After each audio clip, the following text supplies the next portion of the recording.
câble et la surprise qui devrait venir de la Banque d'Angleterre plutôt que de la Fed, on l'évoquait. Oui, alors des deux banques centrales, la Banque d'Angleterre et la Fed, je pense que c'est la old lady, comme on dit, qui devrait faire le plus bouger la livre sterling.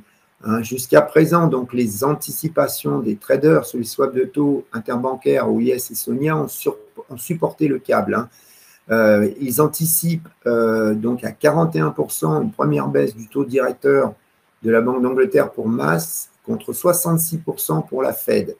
D'ici la fin de l'année, c'est une baisse de 112 points de base qui est intégrée par le marché. Ça fait plus de 4 baisses donc, pour la Banque d'Angleterre contre 140 points de base pour la Fed, ce qui ferait presque 6 baisses. Alors, comme je vous l'ai dit tout à l'heure, les membres de la Banque d'Angleterre abandonnent, si, je dirais, les membres de la Banque d'Angleterre abandonnent donc l'option d'une ultime hausse, le câble pourrait chuter. Mais attention, puisque c'est déjà anticipé par certains traders, donc certains ont déjà fait ce scénario. Alors, de plus, comme on l'a dit, la Banque d'Angleterre risque au contraire d'insister encore plus sur le maintien de son taux directeur à 5,25. Alors, à l'inverse de la réunion du FOMC de la Fed, je pense que c'est donc dès le communiqué de la Banque d'Angleterre que le câble pourrait bouger.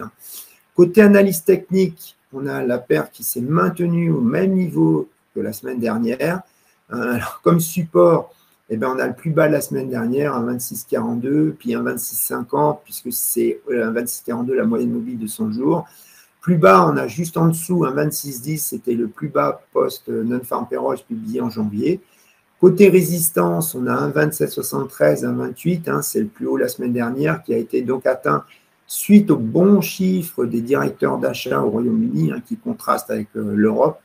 C'est aussi donc la résistance qui a été vue en août dernier, qui a été testée brièvement le 28 décembre dernier.